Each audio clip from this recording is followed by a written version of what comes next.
मेरा नाम सुरभि गोयल है और मैंने इस साल यूपीएससी में ऑल इंडिया रैंक 78 सिक्योर की है।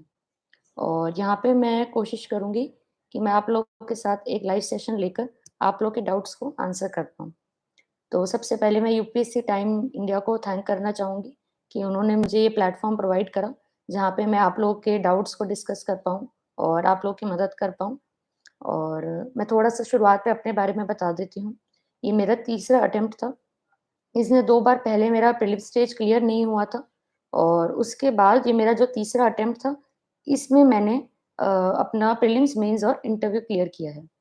और उसके अलावा मेरा ऑप्शनल एंथ्रोपोलॉजी रहा।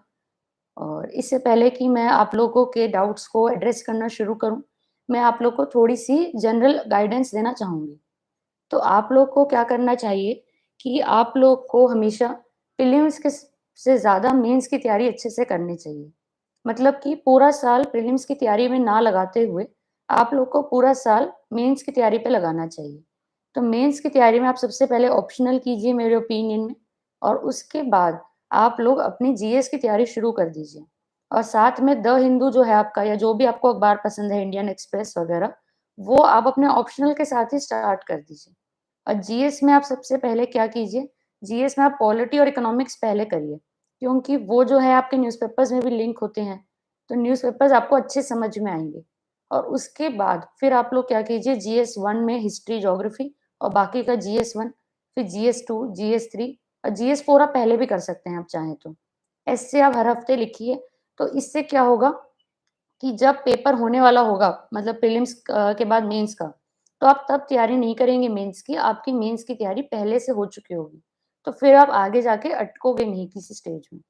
और दूसरी बात रही प्रीलिम्स की, तो प्रीलिम्स में जैसे मेरा 2 बार नहीं हुआ, तो इसमें मैं आप लोग को ये कहना चाहती हूँ कि मैंने जो अपनी प्रीलिम्स की गलतियों से सीखा, मैं वो आप लोगों से शेयर कर रही हूँ। तो प्रीलिम्स में मैं ये कहूँगी आपको कि सबसे पहले तो अगर आपने पूरे साल पढ़ा है, तो be confident in the prelims exam. आप लोग नर्वस होएँगे ना, तो उससे क्या होगा कि आप प्रीलिम्स में अच्छे से फ़ोकस करके एक काम माइंड से एलिमिनेशन नहीं कर पाएँगे। तो फर्स्ट अटेम्प्ट में जैसे मैं बहुत ज़्यादा घबराई हुई थी, तो मैंने क्या किया, मेरे को जो आती थी चीज़ें मैंने वो भी गलत कर दी।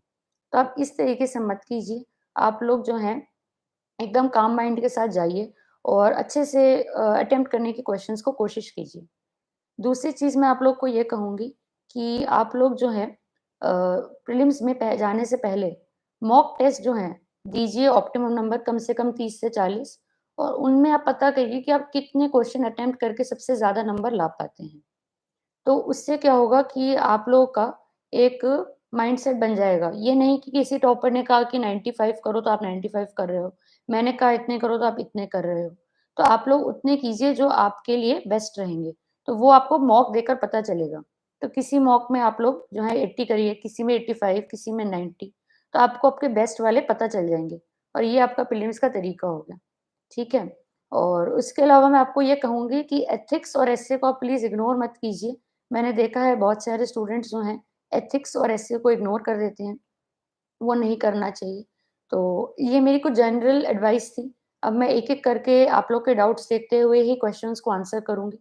तो मुझे सबसे पहले क्वेश्चन दिख रहा है कि is coaching important for UPSC? तो मैं कहूँगी कोचिंग इम्पोर्टेंट नहीं है यूपीएससी के लिए बिल्कुल भी। मैंने शुरुआत में जॉइन करी थी कोचिंग, लेकिन मुझे ऐसा लगा कि मैं सेल्फ स्टडी ज़्यादा अच्छे से कर पाऊँगी। तो इसीलिए मैंने जो है कोचिंग उसके बाद नहीं करी कंटिन्यू। तो मैं वापस अपने घर पे आ गई थी और उसके बाद मैंने क्या किया, मैंने अपने आप से सेल्फ स्टडी करी है अपनी पूरी जर्नी में। लेकिन ये एक चीज़ ज़रूर है कि मैंने टेस्ट सीरीज़ लगाई थी तीनों स्टेजेस में। तो मैं आप लोग को यही कहूँगी कि आप लोग टेस्ट सीरीज़ ज़रूर लगाइए अपने लिए। टेस्ट सीरीज़ लगाने से क्या होता है कि आप लोग का एक अच्छी तैयारी हो जाती है, आप लोग को चेक मिलता है कि आप लोग सही डायरेक्शन में हैं या नहीं हैं, ठीक है? तो ये एक चीज़ है। और उसके अलावा मैं आपको ये कहूँगी कि टेस्ट सीरी प कोचिंग में जो एक वो होता है कि क्या ज़रूरी है करना बहुत ज़्यादा, या नर्वसनेस होती है कि सब कर रहे हैं, तो इस तरीके से आप लोग मत प्रेशर में आइए। मैंने भी कोचिंग नहीं करी थी, आप खुद से अच्छे से पढ़ सकते हैं। यहाँ पे किसी ने पूछा हुआ है कि मैम टाइम टेबल कैसे बनाएँ? तो टाइम टेबल के लिए मैं आप लोग को ये कहूँगी कि टाइम टेबल के लिए आप लोग ऐसा कीजिए कि टाइम टेबल आप लोग वैसा बनाइए जो आपके लिए सबसे ज़्यादा सूटेबल है। टाइम टेबल सबका एकदम पर्सनल रहता है, तो अगर मैं आपको कहूँ कि आप मेरा टाइम टेबल फ़ॉलो करिए, तो वो हो सकता है आपके लिए ज़्यादा सूटेबल ना हो। फिर भी मैं आप लोग को थोड़ा-सा टाइम टेबल अपना शेयर करती हूँ ताकि आप लोग को एक आइडिया लगे। तो जैसे मैं आपको कहूँगी कि पूरे साल जो आपको पढ़ना होता है, तो उसमें आप ये मत सोचिए कि मैं रोज़ 12 घंटे पढ़ूँगा, वो नहीं हो पाएगा। लेकिन रोज़ 8 घंटे, 9 घंटे या 10 घंटे इतना आप कर सकते हो। तो मैं 8 से 9 घंटे का डेली रखती थी और जो प्रीलिम्स या मेंस आने वाला होता है, तो उस टाइम जो 2 घंटे का टाइम होता है उनसे पहले, उस टाइम मैं कोशिश करती थी कि मैं जो हूँ ज़रूर ये करूँगी कि 10 घंटे तब पढ़ूँगी। तो अब नॉर्मल डेज़ के टाइम टेबल की बात करें हम, तो मैं उस टाइम कहूँगी कि मैं सुबह उठती थी जैसे 6 ओ क्लॉक अपने थर्ड अटेम्प्ट की मैं बात बता रही हूँ। तो उसमें मैं 6 ओ क्लॉक उठ के 7 से 8 1 घंटा पढ़ने की कोशिश किया करती थी। तो ये आप कर सकते हैं क्योंकि क्या होता है कि सुबह ही हमारे यूपीएससी के एग्ज़ाम्स होते हैं, तो आप जितनी जल्दी सुबह हैबिट बना लेंगे उठने की, उतना ही ज़्यादा अच्छा रहेगा। और उसके बाद मैं क्या करती थी टाइम टेबल में मैं सुबह उसके बाद मैं थोड़ा टाइम अपनी फिज़िकल एक्सरसाइज़ के लिए, ब्रेकफ़ास्ट के लिए रखती थी और उसके बाद मैं 3 से 4 आवर्स रखती थी पढ़ने के लिए। तो 10 से 2 बजे का तो टाइम होता था, उसमें दोबारा मैंने पढ़ाई करी और उसके बाद 2 से 3 का टाइम मैंने ब्रेक में रखा। उस ब्रेक में मैं रिलैक्सेशन करती थी। क्योंकि जर्नी में हमारी रिलैक्सेशन भी बहुत इम्पोर्टेंट होता है। और उसके बाद जो 3 से 6 बजे का टाइम होता है, उसमें मैं वापस पढ़ती थी। तो इसमें मेरा न्यूज़पेपर्स हो गया और जो भी मैं सब्जेक्ट पढ़ रही हूँ उसकी आंसर राइटिंग करने वाला पार्ट हो गया, तो वो मैं किया करती थी। एंड लास्ट में फिर वापस से जो हमारा रात का ब्रेक होता है, 6 से साढ़े 7 का लेकर, उसके बाद मैं क्या करती थी, मैं साढ़े 7 से साढ़े 9 में वापस से मैं पढ़ाई करके कर देती थी। तो ये मेरा टाइम टेबल रहता था कुछ तरीके से। Ma'am were the test series you join online और ऑफलाइन? तो ये मैं कहूँगी कि मैंने ऑनलाइन जॉइन करी थी सारी। मैंने सारी टेस्ट सीरीज़ जो है अपने घर से बैठकर लिखी है, चाहे एंथ्रोपोलॉजी की हो या जीएस की, सारी ऑनलाइन आप दे सकते हैं। और इकोनॉमिक्स का सोर्स पूछा गया है एक स्टूडेंट से, तो इकोनॉमिक्स के लिए मैंने मेनली मृणाल सर के जो लेक्चर्स हैं अनअकैडमी पे उनको ही रेफ़र किया था। तो मैंने तीनों बार कोर्स नहीं लिया था, मैंने एक बार लिया था 2020 में जब 2019 में मेरा फर्स्ट अटेम्प्ट था, तो उससे पहले मैंने एक बार जॉइन किया था और उसके बाद जो सर हैं वो फ्री वीडियोज़ डालते हैं अपडेटेड कि नई करंट अफ़ेयर्स जो आए हैं। तो वो फ्री वाली मैंने देखी थी हर साल, बट जॉइन मैंने एक बार ही किया था, तो वो मृणाल सर के लेक्चर्स हैं, वो मुझे अच्छे लगे इकोनॉमिक्स के लिए, वो ही मेरा सिंगल सोर्स था। बाकी मेंस के लिए मैंने इकोनॉमिक्स में प्रीवियस ईयर क्वेश्चन भी एनालाइज़ करे थे। तो आप इकोनॉमिक्स में प्रीवियस ईयर क्वेश्चन ज़रूर एनालाइज़ कीजिए, बिकॉज़ वो जो है रिपीट भी होते हैं। तो उनमें एक ट्रेंड होता है कि इंडिया जो है एग्रीकल्चर से सीधा सर्विस सेक्टर में क्यों चला गया? या फिर एलपीजी रिफॉर्म्स का क्या है? तो वो आप एक बार उनको प्रिपेयर कर लेंगे तो आपके वो पहले से प्रिपेयर हो गए क्वेश्चन्स। मैम द हिंदू पढ़ने में बहुत प्रॉब्लम हो रही है। जी, तो द हिंदू पढ़ने में प्रॉब्लम होती है शुरुआत में, एकदम आप नर्वस मत होइए इस बारे में। मुझे भी शुरुआत में बहुत नर्वसनेस होती थी द हिंदू पढ़ने में, तो टाइम बहुत लग जाता था, मुझे 4-5 आवर्स लग जाते थे। तो मैं आपको ये कहूँगी कि आप बिल्कुल भी इस बारे में मत सोचिए और बस मेन चीज़ आप ये रखिए कि आप जो हैं सिलेबस के हिसाब से एडिटोरियल्स पढ़िए। अगर आप सिलेबस के हिसाब से पढ़ेंगे न्यूज़पेपर्स को, तो धीरे-धीरे आपका टाइम जो है कम होने लग जाएगा क्योंकि आपकी अंडरस्टैंडिंग भी बढ़ेगी। और उसके अलावा आप क्या कर सकते हैं, एक ओनली आईएएस का यूट्यूब चैनल है, तो वहाँ से मैं क्या देख लेती थी कि कौन से एडिटोरियल पढ़ने चाहिए। तो सेलेक्ट करने में जैसे शुरुआत में थोड़ी मुश्किल होती है, तो वहाँ पे वो डेली एडिटोरियल डिस्कशन डालते हैं, तो पूरी वीडियो तो मैं नहीं सुन पाती थी बहुत बार, लेकिन वहाँ पे ये बताते हैं कि क्या चीज़ कौन सा एडिटोरियल सेलेक्ट करें, तो वो आप कर सकते हैं। How to improve writing speed? Writing speed improve करने के लिए आपको ये करना चाहिए कि पहले मैं कहूँगी आप राइटिंग कंटेंट पे फ़ोकस कीजिए। उसके बाद आप लोग राइटिंग स्पीड पे फ़ोकस करिए, क्योंकि कंटेंट जब आपका बनने लग जाएगा, तो स्पीड आपकी बाद में नेचुरली आ जाएगी क्योंकि आपको पता चल जाएगा कि मुझे ऐसे-ऐसे लिखना है। मैं आपको छोटा-सा एग्ज़ाम्पल देती हूँ कि सपोज़ अगर हम पॉलिटी की बात करें और उसमें जुडिशरी का क्वेश्चन है, तो आपने जुडिशरी का शुरुआत में लिखा कि जुडिशरी जो है article 214 in part of the constitution या 124 in part of the constitution ऐसे करके आपने लिखा, सुप्रीम कोर्ट, हाई कोर्ट का। और फिर आपने अपने आंसर में बॉडी में जुडिशरी के बारे में बताया। कंक्लूजन में आपने बताया कि किस तरीके से जुडिशरी जो है, उसमें हम इम्प्रूवमेंट्स ला सकते हैं। वहाँ पे आपने national commission to review the working of constitution की सजेशन दे दी। तो ये आपने कंटेंट इम्प्रूव कर लिया अपना। और फिर आपको जब एक फ्लो समझ में आ गया कि ऐसे आंसर लिखने हैं और आप उस चीज़ को बार-बार रिवाइज़ करते रहोगे, तो स्पीड अपने आप इम्प्रूव होगी। स्पीड एक बार में किसी की भी इम्प्रूव नहीं होती। मैंने भी जो पहले टेस्ट किए थे उसमें मुझे 4 एंड हाफ आवर्स लग जाते थे। तो आप पहले डेली आंसर राइटिंग करिए, उसमें भी आपको जितने भी मिनट एक्स्ट्रा लग रहे हैं, आप धीरे-धीरे उनको कम करिए। और दूसरी बात है कि अगर आप वर्ड लिमिट को एक्सीड कर रहे हो, तो आप वर्ड लिमिट को ध्यान में रखो। मैं वर्ड्स गिनती थी अपने, तो शुरुआत में मैं ज़्यादा वर्ड्स लिखती थी, तो मैंने उनको गिना, और मुझे आइडिया लगा कि हाँ, मैं ज़्यादा वर्ड्स लिख रही हूँ, तो उनको मैंने फिर कम करना शुरू किया। ओके। उसके बाद पूछा गया है कि बुक लिस्ट बता देती हूँ, ये आई थिंक सबके लिए इम्पोर्टेंट रहेगा बहुत ज़्यादा। तो बुक लिस्ट के बारे में मैं आपको शुरुआत से बता रही हूँ, प्रीलिम्स की भी और मेंस की भी। तो जीएस 1 से हम स्टार्ट करते हैं। जीएस 1 में सबसे पहले हिस्ट्री आता है। हिस्ट्री के लिए मैंने सिर्फ़ और सिर्फ़ स्पेक्ट्रम को रेफ़र करा था। स्पेक्ट्रम जब मैंने शुरू की थी पढ़नी, तो जब मैंने 2018 में स्टार्ट की थी, तब एक ओल्ड उस टाइम पे 2017 का एडिशन चल रहा था, मैंने वो खरीदा था उस टाइम पे।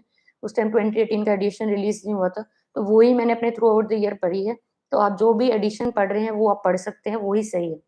और उसके बाद एंशिएंट हिस्ट्री के लिए old NCERT by R S Sharma और मेडिवल हिस्ट्री के लिए old NCERT by Satish Chandra. ये 3 हो गई आपकी। उसके बाद आर्ट एंड कल्चर आता है। आर्ट एंड कल्चर में मैंने फाइन आर्ट्स एनसीईआरटी को रेफर करा था, क्लास 12th की एनसीईआरटी है वो।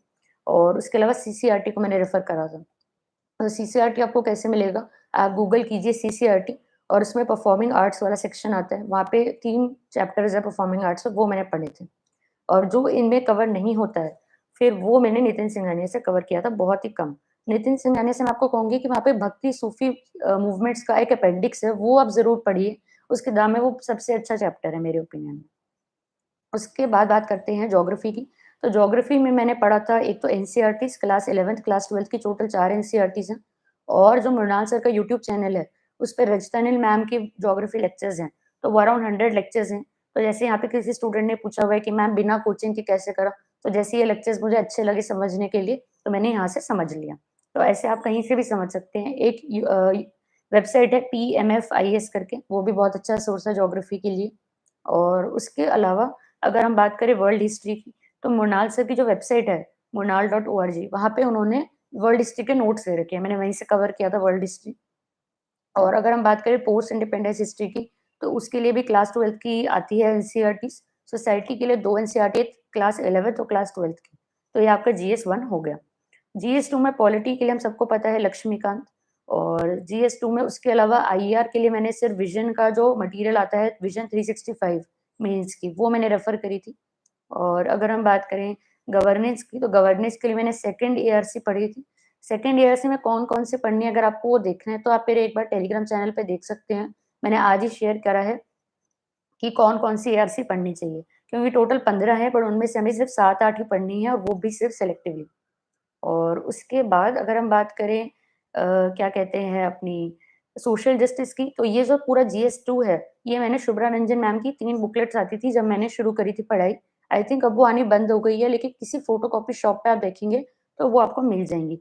तो वो बहुत अच्छी है, आपकी अगर सोच रहे हैं कि सिर्फ़ लक्ष्मीकांत से हो जाएगा मेंस जीएस 2 में, तो वो नहीं होगा। तो उसके लिए आपको एनालिटिकल कंटेंट भी चाहिएगा। एनालिटिकल कंटेंट आपको शुभ्रा रंजन किताब में बहुत अच्छा मिलेगा। 3 किताबें आती थी, वो ऑरेंजिश रेडिश, ग्रीन और ब्लूइश कवर होता था उनका। तो वो आप देख सकते हैं, वो बहुत अच्छी किताबें हैं। वो पुरानी हो चुकी है, लेकिन आप फैक्ट्स नहीं ऐड करिए, लेकिन उन किताबों से आपको एनालिटिकल आंसर्स लिखने आ जाएँगे। और उसके बाद जीएस 3 इकोनॉमिक्स मैंने अभी बताया आप लोगों को। एनवायरनमेंट के लिए शंकर अय्यर को मैंने रेफ़र किया था, उसकी किताब आती है। और डिज़ास्टर मैनेजमेंट के लिए ज्योग्राफी से कवर हो जाता है वो काफ़ी हद तक। और बाकी जो हमारी NDMA, national disaster management authority की वेबसाइट है, उन्होंने वहाँ पे फ्लड, साइक्लोन इन सब के सजेशंस दे रखे हैं, तो वो मैंने रेफ़र करे थे। और अगर हम बात करें सिक्योरिटी की, तो सिक्योरिटी के लिए मैंने सिर्फ विज़न का वैल्यू एडिशन मटेरियल रेफ़र करा था। तो वो आप गूगल कर सकते हैं, आपको विज़न का वैल्यू एडिशन मटेरियल मिल जाएगा।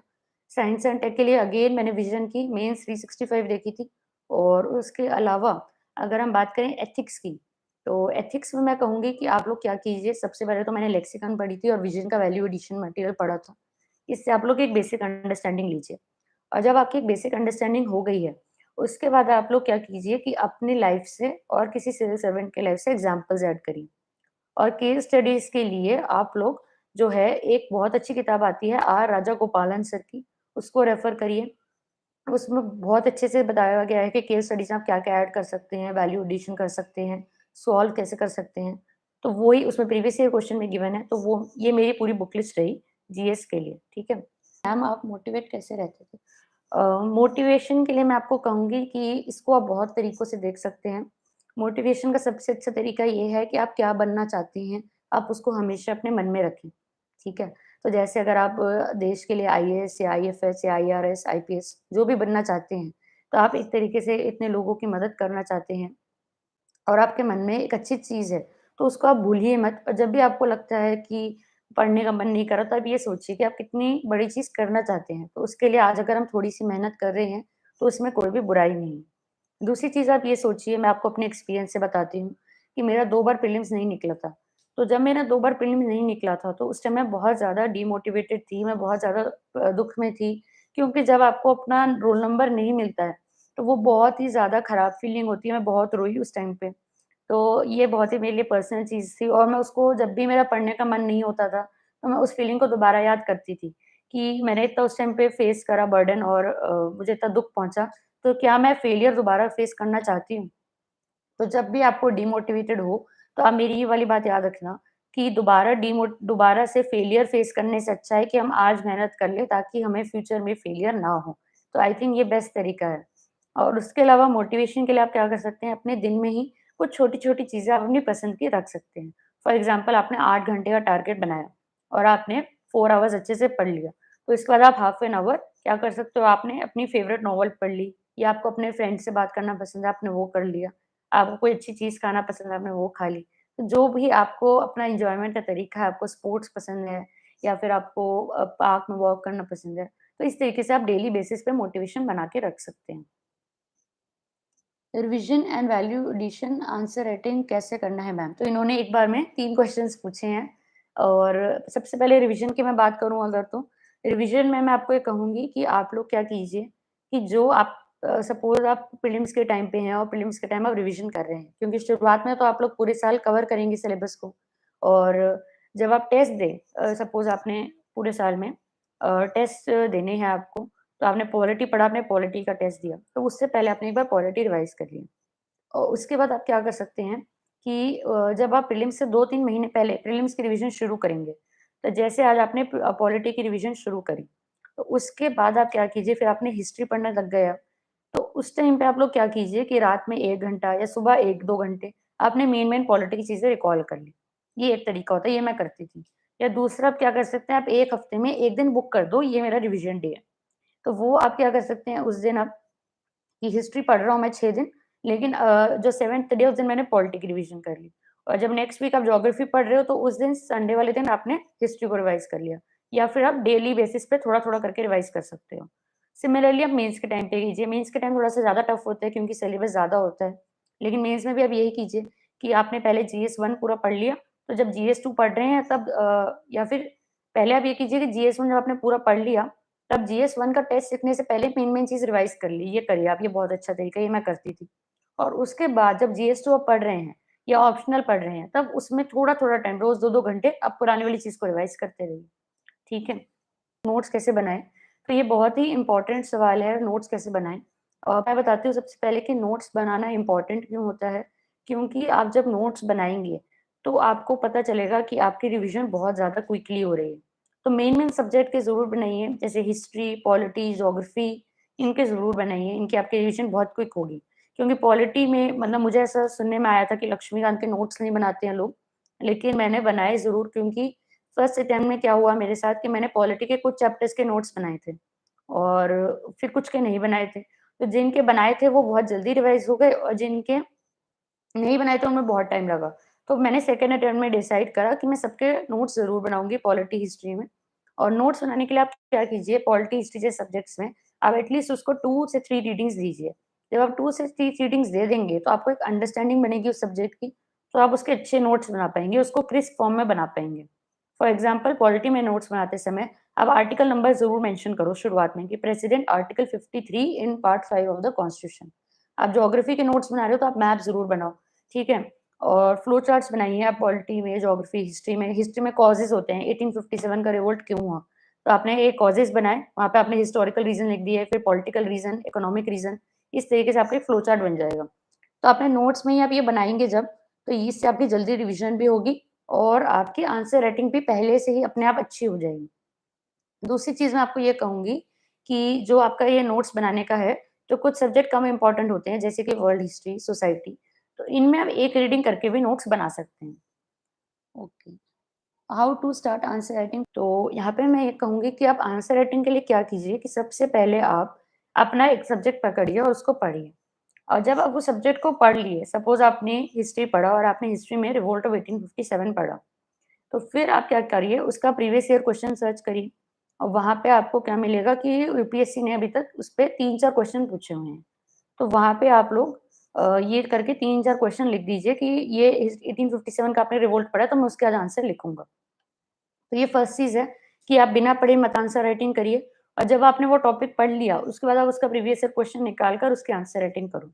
तो डेली बेसिस पे आप इस तरीके से करिए और दूसरी बात ये है कि आप आंसर राइटिंग में सबसे पहले तो ये रखिए कि इंट्रोडक्शन, बॉडी, कंक्लूजन। दूसरी बात कि आप अंडरलाइन करो मेन-मेन बात को। हेडिंग्स को मैं हमेशा बॉक्स में डाला करती थी, बॉक्स बना दिया उसके चारों तरफ और उसके अलावा अगर आप हिस्ट्री लिख रहे हैं, तो जैसे 1857 रिवोल्ट की बात करें, तो कहाँ-कहाँ पे 1857 का रिवोल्ट हुआ है, वो आप मैप पे शो करो।